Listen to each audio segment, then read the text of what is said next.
Thank you. Thank you. It's definitely a privilege to be here today. When people find out I've been on Dance with the Stars, I always get the same three questions. One, are the dancers really that good? Are the dancers really that good in person? Two, is Bruno the judge really that mean in person? And three, how in the heck did you get on Dance with the Stars? And I hope you didn't dance. Well, let me tell you, no, I didn't dance. In fact, I am a terrible dancer, case in point. That is our wedding dance. We got married a few years ago. Now we have this lovely boy, Miles, so we're very blessed. It took me 6 months to learn this 2-minute dance, 6 months. And if you look how stiff I am. And my lovely bride is saying, stop stepping on my feet, please. So no, I didn't dance. What I did was I explained to the audience how these stars could learn a new dance every week. And if you can imagine the pressure, they have to learn a new dance. They're not dancers. And they have to do it live in front of 20 million people. So you can imagine the pressure that they faced. And those same principles of handling pressure is what I want to talk about today, because your lives are under a lot of pressure. You have a lot of challenges in RAS. And let me start this conversation by asking you a couple questions. The first one is, does this happen to you? It's been a long day. You're in your 4th meeting, and this one is so boring. You know what I'm talking about. And then all of a sudden, in the middle of the meeting, your mind starts darting everywhere. Back 2 weeks on vacation, in front the next weekend, what you're going to do, what you're going to watch tonight, what you ate last night for dinner, and is it too many calories? And then all of a sudden, it feels like 20 minutes later, your mind refocuses back in the meeting, and you think, what the heck just happened? Right? You know what I'm talking about. Or does this happen to you? Long, frustrating day. Nothing went right. You walk into your door, and you are spent. You have no energy. You want to stay emotionally connected to your children and your spouse, but you can't. You just crash on the couch, and you're done, right? You know what I'm talking about. Life is difficult. Life is demanding. Life has a lot of challenges, and I know you have a lot of challenges here in RAS.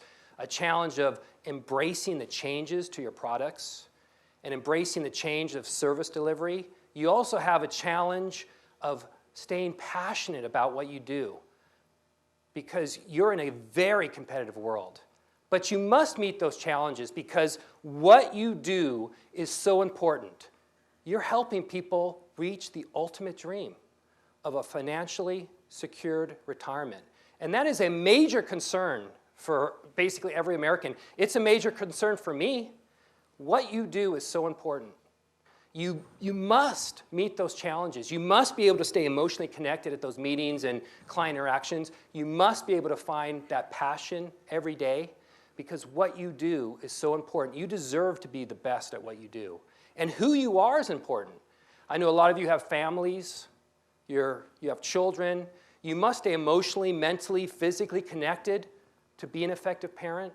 You deserve to be the best at home and at work. And you can be. You can be. You can have that passion. You can have that emotional connection. You can have energy when you have ET. And I know what you're thinking. You're thinking, that guy, fuzzy alien. No, I'm not talking about the fuzzy alien. I'm talking about emotional toughness. Emotional toughness is your ability to master your emotions in pressure-packed situations. Because when you master your emotions, you master your world. And it's my hope today to show you how to develop emotional toughness, how to apply that to your life, so it won't be an alien concept. I know, bad pun. And the first step to this is to be emotionally aware. I learned this really powerful lesson when I was 15. Yes. That's me. And let me just explain something about this picture first. The 70s, okay? Look at those short shorts. And let me say, I've kept them because I know they're going to come back in style. They're not going to fit, but I kept them. I still have the hair don't. And I was on the tennis team. Life was great. And then a heartbeat later, my dad died. And it was tough. And I remember I started getting into fights. I started turning into this terrible teen. I started yelling at teachers. Luckily, the vice principal cared. He called me to his office and he said, Greg, you're about to be expelled unless you see Dr. Carlson. I was like, I don't want to see Dr. Carlson. I don't want to see a shrink. I didn't even know what a shrink was, but I didn't want to see one. But he insisted. So that afternoon, my mom took me to see Dr. Carlson. And within a few minutes, Dr. Carlson knew what was blocking me, what was really, really bothering me. And he took out this pillow from the couch.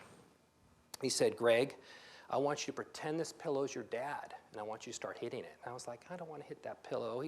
My dad's gone. I don't want to hurt him. But he insisted. So I grabbed the pillow, and I started hitting it nonchalantly. And then I started hitting it harder. And then all of a sudden, my emotions got out of whack. And I started hitting harder. And then I just took that pillow, and I just wanted to rip it up. I threw it on the ground, stomped on it. And then I yelled out a painful scream.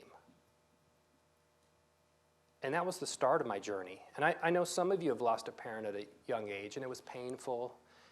Maybe you repressed your emotions like I had, but when Dr. Carlson allowed me to become emotionally aware of my emotions, it allowed me to control my emotions. And it took time. I mean, I was still mad at my dad for dying. I was still sad. But eventually, I went back to that happy-go-lucky kid. And I remember that was a watershed moment in my life. And I vowed to figure out how successful people master their emotions and how people can overcome these tragedies and be the best at what they do. So for the last 30 years, I've studied peak performance. I've actually worked with some of the greatest athletes in the world. If you know that guy on the left, does anybody know who that is? Brandt Snedeker. I worked with him. If you're not familiar with golf, he's probably top 5 in the world. I've worked with people in the NBA, NFL. I've worked with CEOs from the best companies. I've worked with financial consultants, people just like you. And I've had to discover patterns.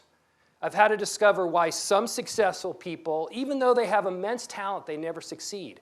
And why other people who have less talent, they just shoot it out of the ceiling.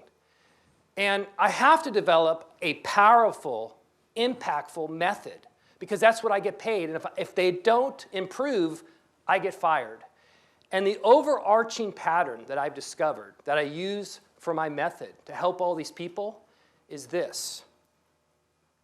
I've discovered that all these people rise to the occasion by falling back into these great emotional habits. They raise their game, whether they're tired, whether they're sick, whether they don't have energy, whether they're burnt out. They can raise their game by falling back into these great emotional habits.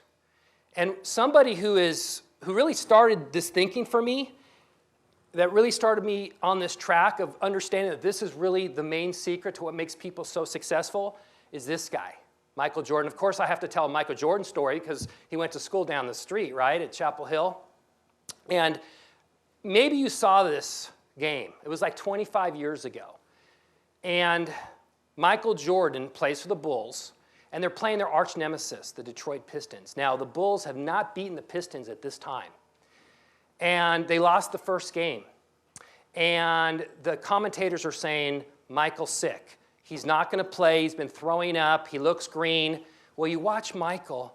He comes out on the floor. He's walking gingerly. He doesn't take any practice shots. But when that bell went off and the game started, he turned into Michael Jordan superstar, and he scored 60 points. They won that game. They won the series, and they went on to their first NBA Finals. And I don't know if you saw that game, but I'm sure you've seen games like that where it's amazing. These professional athletes, it's almost like they transform to another level. Or maybe you know a colleague that under pressure, it's like they transform. It's almost like this invisible force pushes them up to greatness. And what I want to do today is make the invisible visible. I want to show you that force so that you can use it in your life. I want to basically have you embrace that force. And now I know I probably should have had a picture of Star Wars here instead of E.T., but I'm going to show you that force. And it really is based on what I've discovered, is this thing called emotional toughness triad. And the first step is being emotionally aware. That's your roadmap.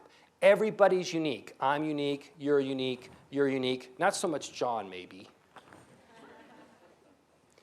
But everybody's unique. And so we have to understand our own roadmap, where we're going.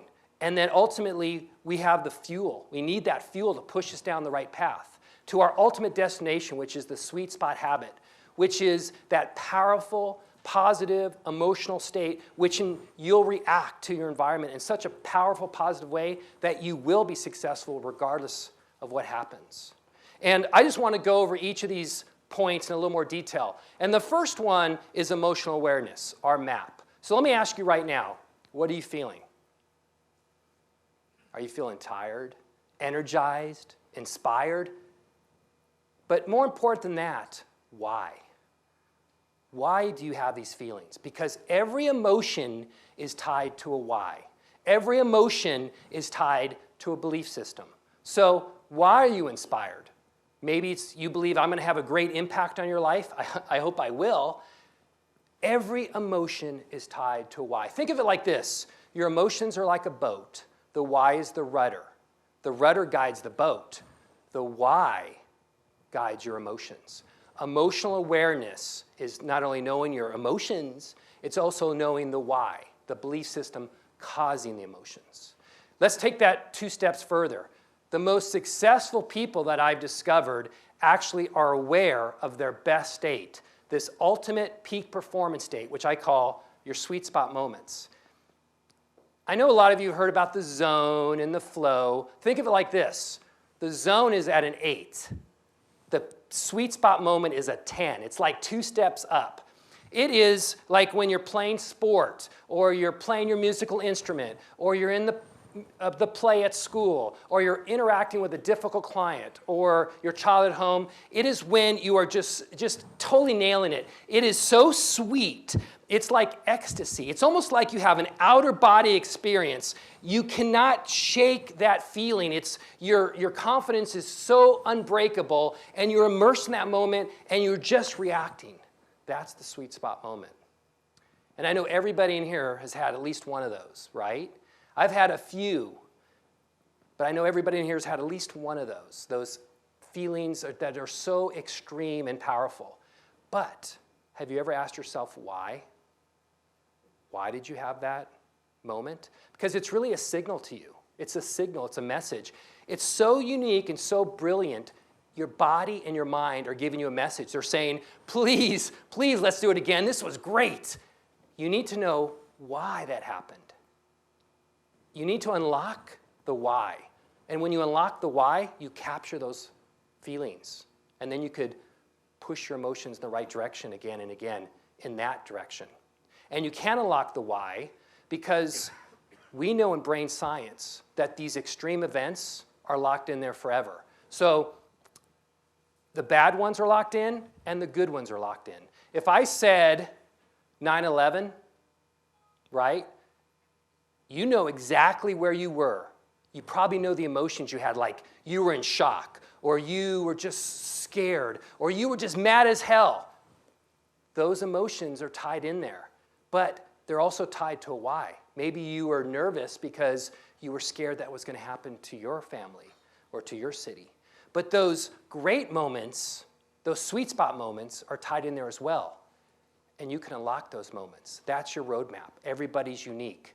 And when you have the right roadmap, if you're emotionally aware, then you can go in the right direction, which basically leads us to the fuel. You need this powerful fuel to push you down the right path.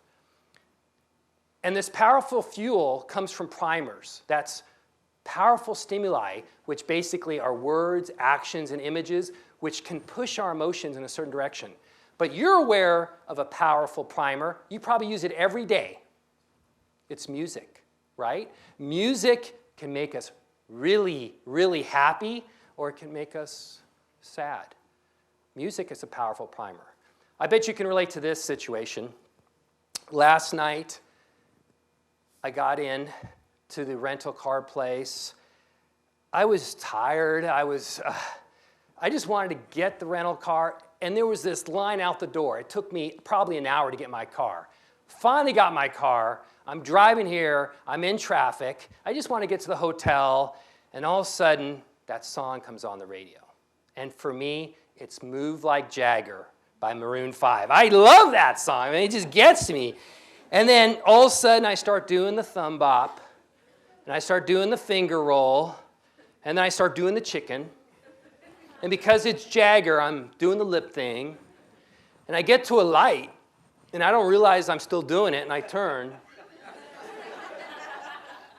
And it was a cop. And he's looking at me with that puzzled look, and I knew exactly what he was thinking. He was thinking, that guy is a great dancer. So you get that. But let me show you the power of primers with a couple fun experiments. So this is what we're going to do. Middle, we're going to divide you into the middle. This is group A. You're group B. Okay, this is what I want you to do. I'm going to show you the power of words. Okay? Group A, you look at the screen. Group B, turn away from the screen for a second. So group B, turn away from the screen. This is your word, group A.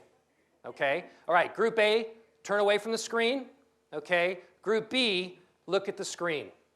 This is your word. Okay? Now everybody look at the screen right now. What are you guys thinking about? Okay? What are you guys thinking about? Okay, who thought chicken soap in here? Okay, you guys need to see me afterwards. There's something seriously wrong with you if you're thinking chicken soap. Maybe, I don't know, it's had something to do with your mother, I don't know, but we won't deal with that right now.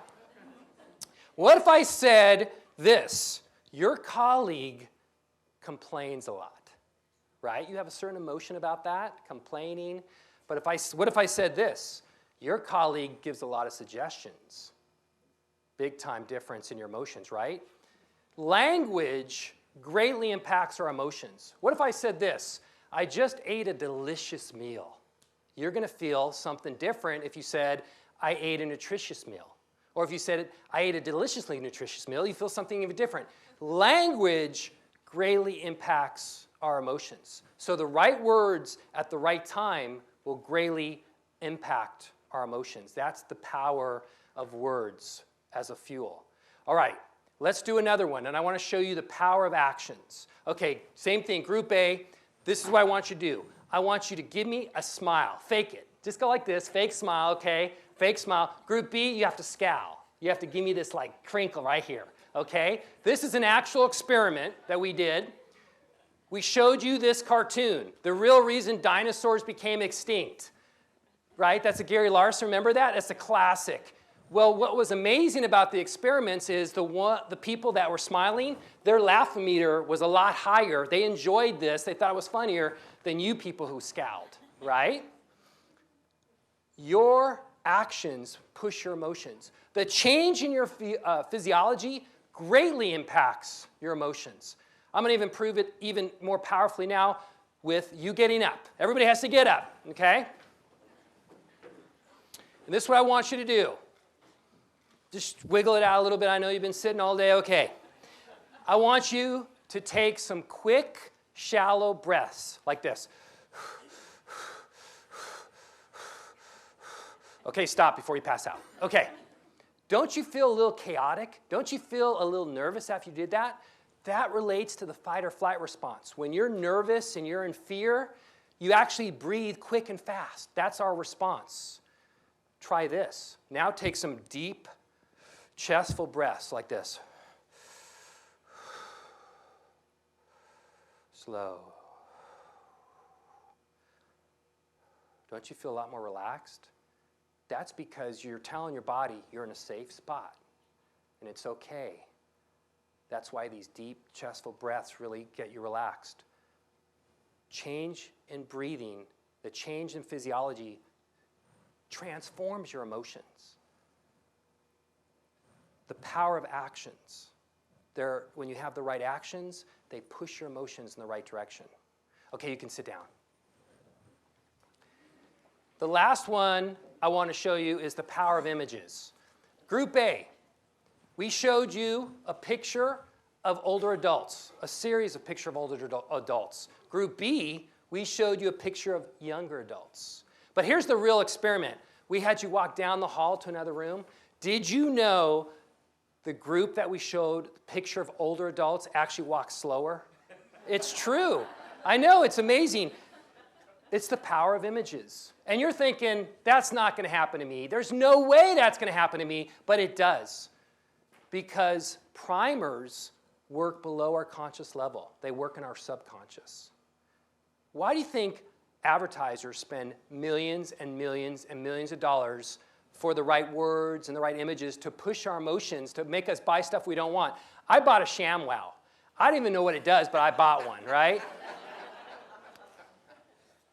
It is very powerful. And what I'm asking you today is to be the master of your primers. And what I want to show you today is how to be the master of your primers. Because it's like this. When you have the right word at the right time, or words, when you have the right action at the right time, and you have the right image, it's like this powerful formula, like a magical elixir, which pushes your emotions down the right path to your ultimate destination, which is the sweet spot habit. And the sweet spot habit, as I said, is this powerful, impactful emotional state that you need to be in. Because once you're in that powerful emotional state, you react to the world in a much different way than when you're in a sour state, right? And when you react to the world in a powerful, confident way, you get powerful, confident results. So you want to build that sweet spot habit. But building habits is tough. It's not you can take a pill like a Prozac and feel really good. It takes time. Is anybody a golfer in here? Some of you are golfers. Is anybody an 8 handicap or less? Don't lie. Okay. Anybody will tell you that when you become an expert golfer, like an 8 handicap or less, it took time. It took you digging it out of the dirt. It took thousands of swings. But once you have that habit, it's like you're an automaticity. You don't think about your swing anymore. You look at the target and you go. And under pressure, you look at the target and you go. That's the same thing when you build the sweet spot habit. When you build the sweet spot habit, you will go to that habit under pressure. In fact, that's one of the oldest psychological principles on the book. We go to our habits under pressure. And so under pressure, when you build the sweet spot habit, you will be able to raise your game by falling back into your sweet spot habit. But unfortunately, most people are not emotionally aware. They don't use the right fuel. And ultimately, they get to the wrong destination, which is a bad habit. It's so easy to fall back into bad habits. Who does this? Who, when they're sad, depressed, overeats? Okay, raise your hand. Okay, and who's in denial right now? Okay, because most of us do that. That's a bad habit. But you know what? It's also tied to a bad belief system. The belief system that's bad and wrong is this. If I eat, I'm going to feel better. Well, you will for the short term, but not the long term. You're not getting rid of what is making you sad. That's a bad habit. It's about the emotion and tied to the why. Or who does this? When you get cut off in traffic and you're late, you give that person the magic finger. But that's not the magic finger. That's a bad habit. Road rage is a bad habit, right? And it's tied to a why. You believe everybody's an idiot and they shouldn't be on the road, right? Bad habit. Or this is a bad habit. You're working at a company with their retirement fund and you don't like these people at this company and they're really bothering you today, really, and you just shut off. That's a bad habit for your success. But it's also a bad why. The why is you believe you don't have impact there, that your life doesn't have meaning there, and that is why you shut off. That is the bad habit. It's not only the emotion, it's the why. And when you are aware of the emotion and the why, then you have the emotional triad. And that is the most successful people are emotionally aware, they create the right fuel, and then they perform and they get to that sweet spot habit. And what I've discovered is that they don't fall back into bad habits. They actually fall forward into greatness under pressure. And someone who exemplifies this model to a T and I know you know this story. Remember that flight out of LaGuardia, 1549, and the Canadian geese hit the engines, and the engines went out, and Captain Sullenberger landed the plane in the Hudson River? Remember that? Well, I think everybody remembers that story because it was all over the media. But I don't know if you know the entire story, because when the engines went out, Captain Sullenberger looked out the window, and he knew he was in trouble, and all of a sudden his emotions got out of whack. His eyesight went in and out, in and out. His thoughts crept back to his young daughter who was having a birthday party that Saturday, but he said no. Took some deep breaths, closed his eyes, got calm, made the right decision, and landed the plane in the Hudson River. And we all know that iconic image, right? And they called that the miracle flight of 1549. Well, let me tell you, this was not a miracle, because Captain Sullenberger had prepared emotionally for this one moment for 20 years. 20 years. In fact, he listened to recorders of crashed planes, and he listened to the erroneous decisions those pilots made, and he realized that they had emotions that were totally out of whack. So what he discovered was his sweet spot was to remain cool, calm, and collected to make the right decision. And he knew to get there, he had to get the right image, to take those chestful, deep breaths. And the why was he knew that all these lives depended on it. So he practiced, he practiced, he practiced. And so when he had that moment come, he wasn't planning, basically, he was preparing. He was preparing emotionally. And when it came, he saved all those lives, because he was using the method that I'm describing to you today. And I know no one in here is going to land a plane without engines in the Hudson River for U.S. Air.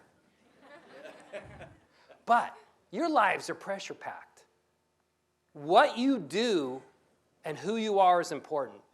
You must be at your best when it really counts, because you must get that passion every day. You must find that energy for your family, and you must stay emotionally connected to your moments to be your best.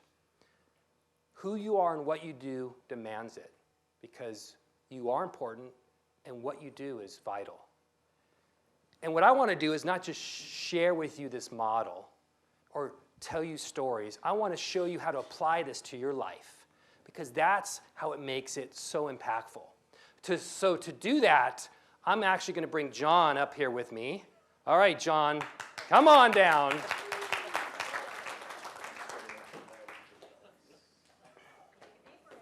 Take a deep breath. I know he's probably shy.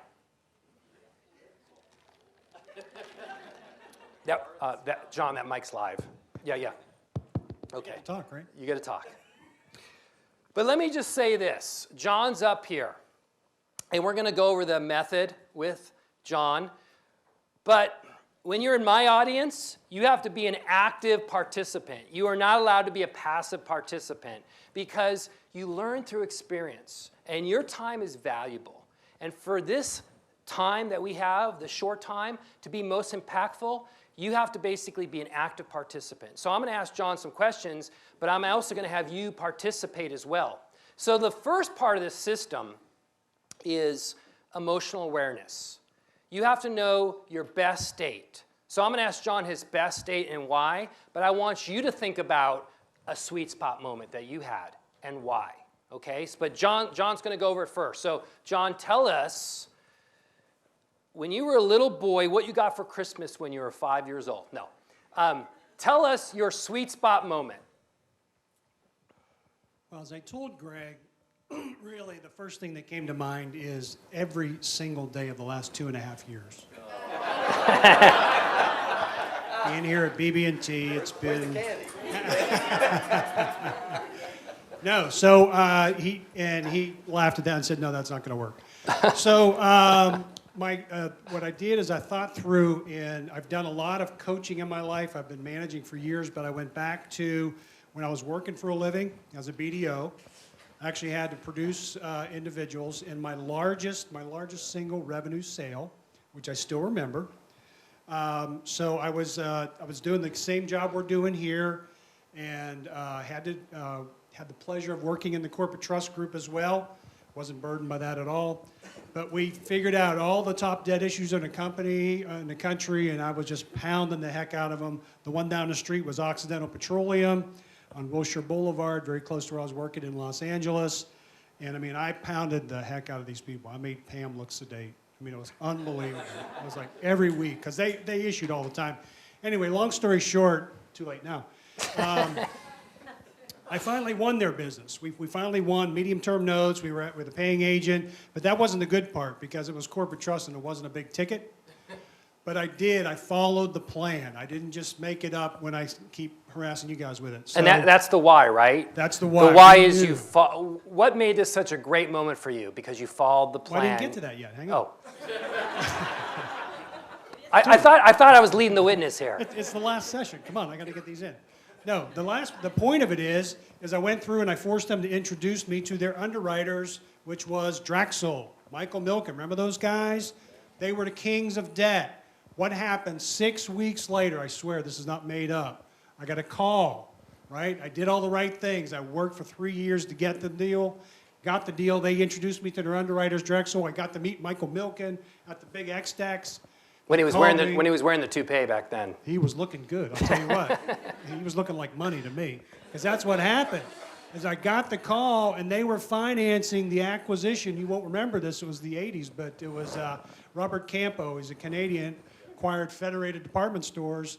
We did the exchange on that. It was a $6.5 billion deal. I still remember that.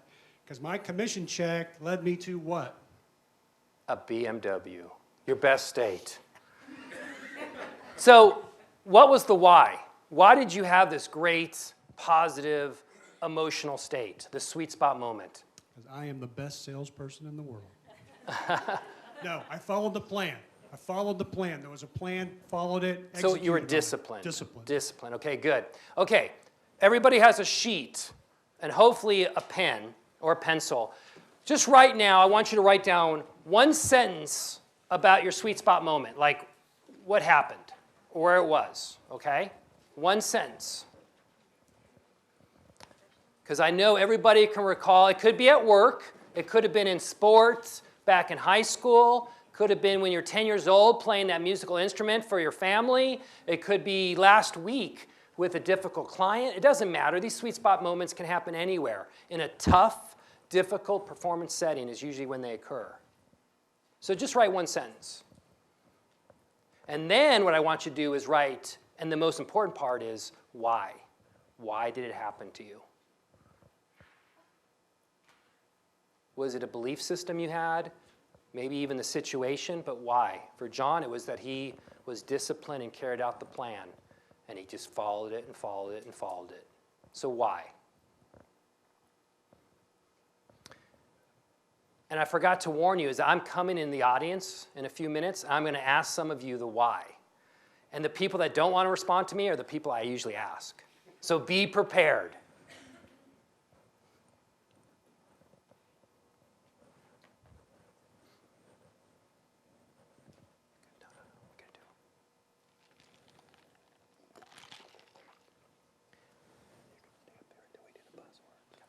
Okay, so let's move on.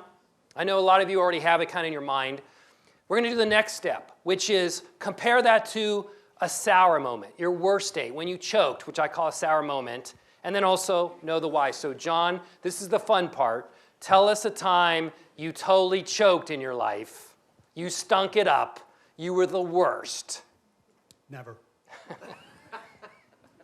Come on, a little bit more than that. No, so go back to, I'm going to reach way back. I love football. I played football for many, many years, and this is one that sticks into my mind as to why. It was Pee-wee football, and I played football all the way through college. I was on teams that were undefeated, won championships.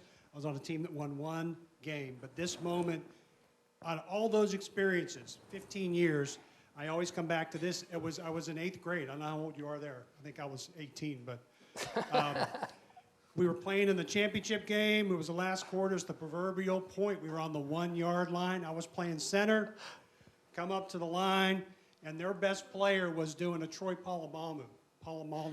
He kept popping in and out. That wasn't my guy. My guy was right there, sitting where Deborah is. I'm sitting here, and he keeps teasing me. He's coming up, coming up, coming up. So what did I do? Did I follow the plan? No. Went right after their best player, and Deborah's guy came right in and nailed our quarterback, and we lost that game. Oh, That's very sad. I know. I'm sorry. Thank you. But why? That was You my already fault. yeah, but why did you stink it up? Because you didn't follow the plan? Because you wanted to be a hero?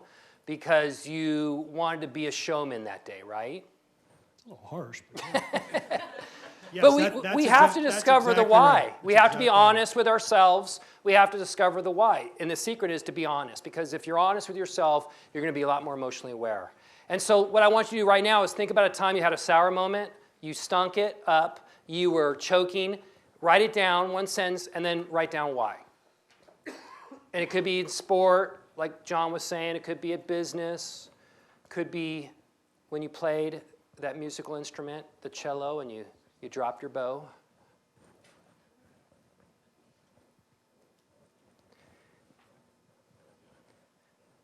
Stay up here. I'm just going to grab this, and I'm going to go in the audience, and then I'll come back.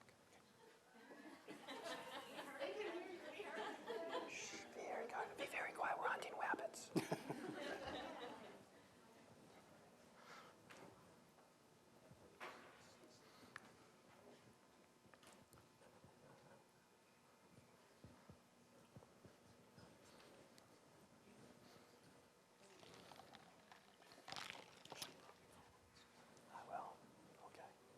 All right, let's have fun, be interactive, and let's discover why. Why were you at your best? Just tell me why. Why did you have a sweet spot moment? Because I put all the pressure away. I focused on what I had to do, and I tried to ignore everyone else. Okay, you were totally one step at a time in the process, not outcome oriented. Okay, good. This is a little bit difficult, but we'll go. Carl, why? Best moment. Best moment. Was playing drums for a Christian artist and never played for him before, and I did my best at that moment. But why? Practice. Practice, and you could just let it go. You could react. So practice, practice, practice. Was it perfect practice or just practice? It was just practice knowing the song. Okay, So, okay. One more. Jeremy, why? Why were you at your best? I just said tons and tons of practice. Practice. A lot of feedback. What was your mindset, though? What was your belief? What made you so great at that moment? Just keeping the goal in your mind. Keeping the goal, staying on focus, staying on task, not thinking about anything else. Okay, let's do a couple. I don't think I'm thin enough for this, but I'm going to try. I've been jogging lately. Why did you choke? Tell us now. Don't choke now, but tell us. Not paying attention. Not paying attention. Why? Because you were trying to be a hero like Playing John? with the radio. Okay. Basically, you weren't immersed in that moment. You weren't totally engaged. Okay, good. Why did you choke? I wasn't feeling confident. Okay, lack of confidence. Okay. Why were you not feeling confident? I think some of it had to do with just being immature and not understanding the situation. Okay, and not being mature enough to get disciplined, and then by being prepared, you get confident, right? Right. And here's the thing, everybody's unique, right? Everybody's roadmap is different. And so when you discover when you're at your best and when you're at your worst, and you can figure out one main difference between your best state and your worst state, and know why, then you ultimately can go in the right direction. But if you don't ask those important questions, you won't have the right roadmap. And that's why this step is vital. So we're going to go on to the next step. And don't worry, we're going to get the people over there next time. So what we're going to do is the next step is this emotional fuel. It's finding the right buzzwords, actions, and images which relate to this one main difference, but ultimately the one main difference in the why. So if it was confidence, it should relate to more of a confident feeling. If it was concentration, being immersed in the moment, it should relate to that. If it was focusing on outcome, not focusing on outcome, but focusing on process, then these words should relate to that. Everybody's unique. Everybody's roadmap is unique, but you also have to have the buzzwords related to that one main difference. So John, we talked about this before, but what would be some buzzword? It could be a word or it could be words. So what would be some buzzwords that relate to that difference between your best and your worst state? Discipline and process. Okay, so be disciplined in the process. Okay, what would be an image for you? The BMW. That's a cool image, right? What kind was it? 525. Do you still have it? Nope. Okay, it's a collector's item now, right? Almost. And what would be an action? Action. I told you to think about this. So when you're disciplined, well, let's do this together. When you're disciplined and you are purposefully on task, what does that feel like to you? Like, is your shoulders up? Are you moving forward? Is this like maybe doing this move? Some physiology change. Doing it, moving forward. Okay, so Feeling good. right, Standing tall. so that would be an action. You'll see where we're going with this in a minute. But you need buzzwords, you need actions, you need images. So this is what I want you to do just for a minute, and I'm going to go in the audience again and ask for your buzzwords. Look at some of the words when you were at your best versus your worst. Look at some of the words you use for why, and they'll jump out at you in terms of a great buzzword, okay? Not only the description, but also the why. They're going to jump out at you, and you might want to circle them, okay? That's really how you get a great buzzword. Or words, is you write it down. This is what I make every one of my clients do. And then I have them circle some words. And that's how you get buzzwords, great buzzwords. And I'm not going to do actions or images. I just want to focus today on buzzwords, okay? So think about it. And I'm going to go in the audience in a minute. But I want to thank John right now for being such a trooper. You'll receive a BMW later today.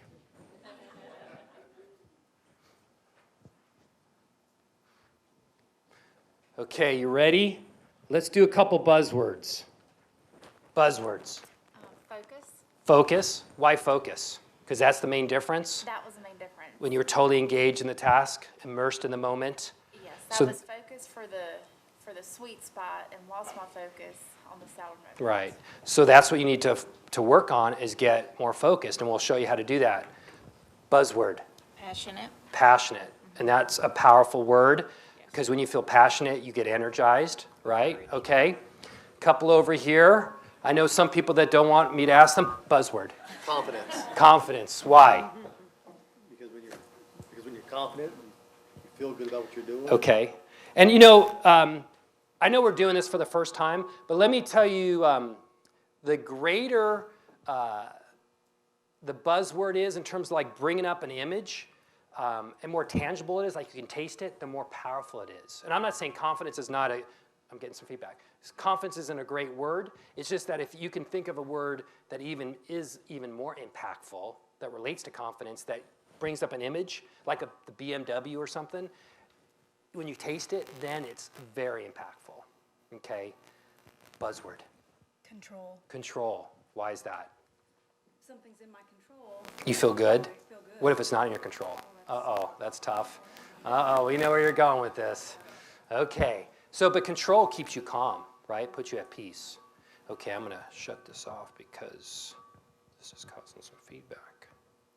So that was good. And I know you thought you could get away with it and not tell me your buzzwords. I don't think so. Everybody has to get up right now. Okay, here we go. Everybody has to get up. On the count of 3, I want everybody to tell me their buzzwords. 1, 2.5, 3. Oh, those are fantastic buzzwords. Okay, you can sit down. So it's only fair that if I tell you my buzzwords, right? But let me tell you the situation and why. I was, my sweet spot moment, it's burned in my brain forever. I was speaking at Millbrook School. It's this lovely school, upstate New York, Ivy League. It's high school, but it looks like an Ivy League college. And most of these kids are going to Harvard and Yale and Princeton, you know, those types. And they have to play 2 sports at this school. Most of them can't even play one sport, but they have to play 2 sports. And they knew I was going to talk about emotional toughness, mental toughness. And I'm speaking up on this chapel.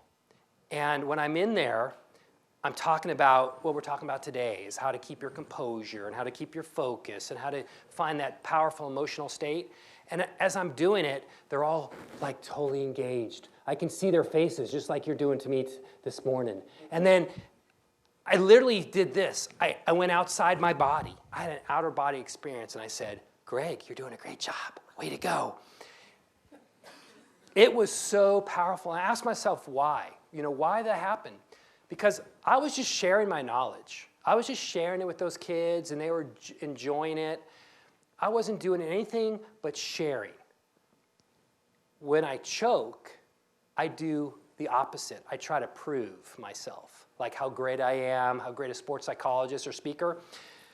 When I had a sour moment, it was the first time I was on TV, local TV. I knew all my colleagues and friends were going to watch it. Just a local TV, no big deal. We're in the studio. The green light came on, and I went like this. I froze like a deer in headlight. I mean, it felt like 20 minutes. Then I mumbled some incoherent sentences. The guy said, okay. He patted me on the back on the way, on the way out, and he basically said, don't ever come back here. And I said, why? Because I was trying to prove myself. Proving made me choke, but sharing made me feel joyous. And so my buzzwords are just share, because sharing's a joyous state for me. And my image is those kids going like this. I can see their faces. It's ingrained in my mind. And then my action is this. I do this. I feel this is a power action, but it also makes me feel like that's the chapel. So that's my action. So what I do is I do in the step 3 is I create my sweet spot habit. So I do it before I speak. Like before I spoke today, I did it. Before I go teach my class, I do my image, say my words, do my action. I do it all day, whenever I need it. And it's become a sweet spot habit. And I'll tell you an interesting story about Dance with the Stars. You would think they had their act together, right? So they told me, okay, you're going to come in, you're going to be filmed at the studio, and you are going to, it's not going to be live. We're going to give you the questions, and you can just look at them and then respond. I get there, the world is in chaos, they have no idea what's going on, and they said, no, it's going to be live, and we're not going to tell you the questions. And all of a sudden, my throat went like this. And I thought back to deer in headlights, I'm going to choke in front of 20 million people. And I said, stop. No, stop. And I said my buzzwords, you're just sharing your knowledge. Took some deep breaths, and I did my action, thought about those kids when I was looking at the camera. And when that green light came on, I had that powerful, positive, emotional state.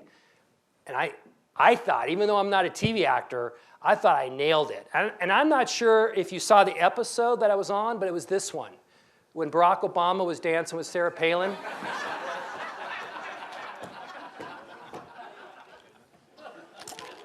Now, if only the Republicans and the Democrats could get along this well, we'd be fine, right? No, that's photoshopped. I know, it never happened. I was on Dance with the Stars, but that is fake. Yes, I know it looks real, but it is fake. And what I'm really telling you today is it's like the secret. It's like the secret to peak performance.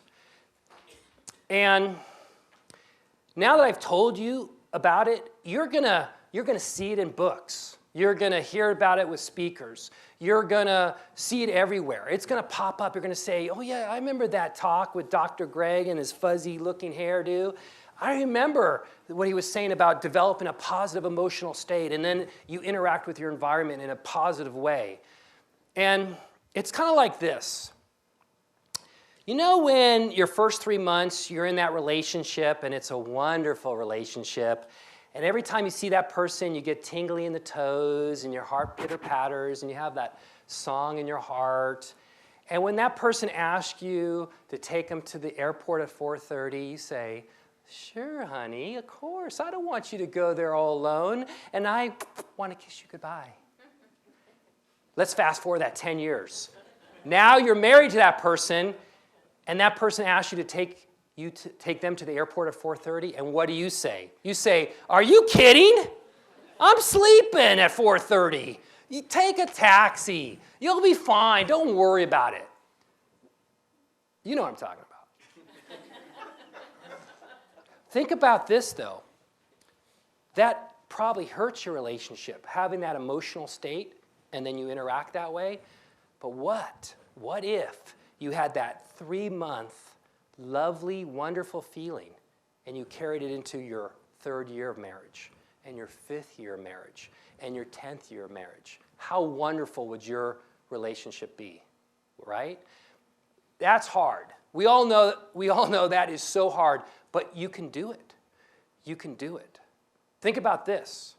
What if you had the principle of that 3-month wonderful feeling, and you carried that everywhere you go in your life? Think about how wonderful your relationships would be, how successful you would be. You would be. That's what successful people do. They have this positive, powerful emotional state, and they interact with people in a positive emotional way because they're in that state.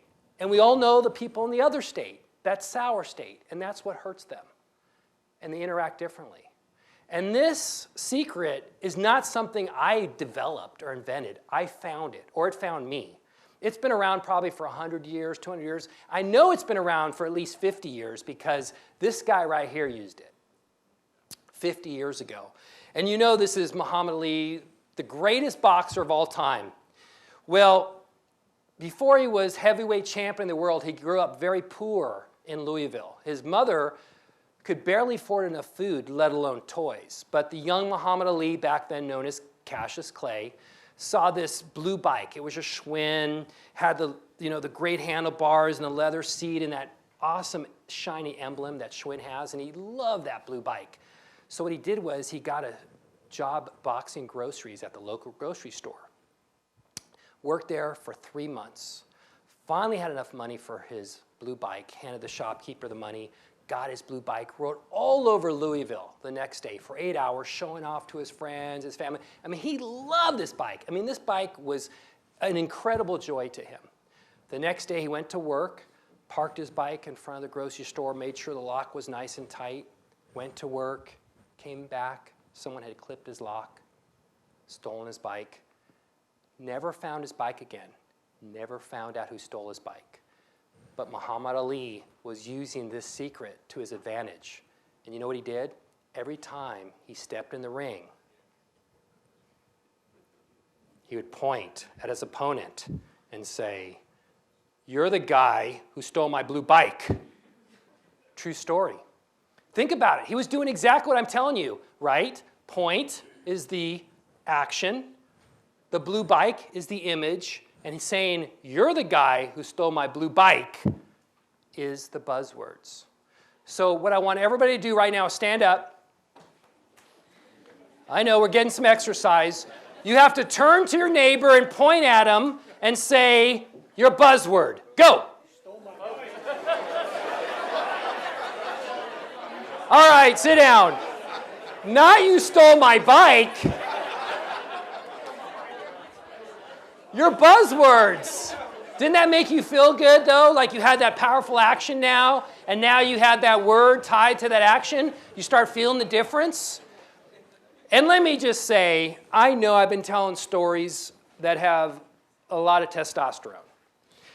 But let me tell you, this method is not about sport. It's not about business. It's not about aviation. It's about life. It's about life. It can greatly impact everything in your life, including your health. I remember last summer, Joel Osteen came to Nashville, where I live, and I think he's got a great message. He's that televangelist that you see on TV. My wife likes him. But I wanted to see what gives him such great charisma because he's got a great following and people love him. And I went, And within 5 minutes, I discovered what gave him the great charisma. It was his mother. His mother comes on stage. She's 5'0", great ball of energy. And within a few minutes, she said this. She said, 20 years ago, I was diagnosed with cancer. And I took the chemo, and my hair fell out. My skin turned yellowish. I didn't want to feel sick. I didn't want to look sick. I didn't want to look in the mirror. So what I did was I took pictures of my healthiest state, and I put them all over the house. When I was at the beach, when I was with Thanksgiving with my family, when I was in the mountains. And every day, 3 times a day, 5 times a day, I would point at these pictures and say, you are healthy. You are healthy. You are healthy. You are healthy. And then she said, today I'm cancer-free. And I know there's a lot of reasons that contributed to her health, but I know in my heart, one of the main reasons was that she was doing this method that I'm describing to you today. It's not just a game changer. It's a life changer. It's so powerful. It's what successful people do in every avenue of their life. So what I want to do next is one more fun thing called prime your routine. And prime your routine is this. I want everybody to think about a challenging situation that's going to happen to them in 2 weeks. Okay, think about some challenging situation. This is what I want you to do. I'm going to tell you what we're going to do. I'm going to have you close your eyes. Right before you enter that challenging situation, you're going to say your buzzword or words, and you're going to feel that positive emotion. Okay, so close your eyes. You're about to enter that positive, challenging situation, but now you say your buzzwords first. And you feel that great emotion. Okay, wait, stop. Open your eyes. Open your eyes. Really, just be honest with me. Who felt a great emotion when they said their buzzwords? Really, who was honest? Okay, a couple of you. You are going to be superstars in this method. But let me tell you, the reason why some of you did not feel it is because 1, you haven't practiced it, and 2, you might not really believe in it just yet. But let me tell you, and I know this to be the fact, that a lot of you have read self-help books. You've listened to speakers, and maybe you've tried techniques like to lose weight or have better relationships, and they worked a little bit, but they didn't work for a long time.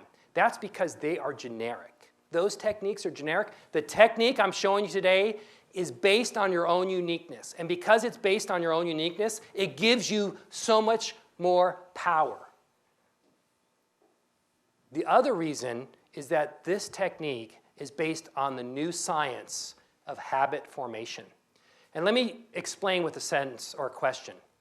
What do you think is the #1 reason why people stick with an exercise program? What do you think is the #1 reason why people stick with an exercise program? They paid for it. Results. They turn it into a habit. They worked out with a buddy. They wanted to lose 10 pounds. No. The #1 reason is when they exercised, they felt good. And when they felt good, it was a reward. And over time, because they did it over and over again, because it was rewarding, it became a habit. And this is what this is. You know, around 2 o'clock, when your emotions take a dive, you know what I'm talking about, and you get the droopy eye?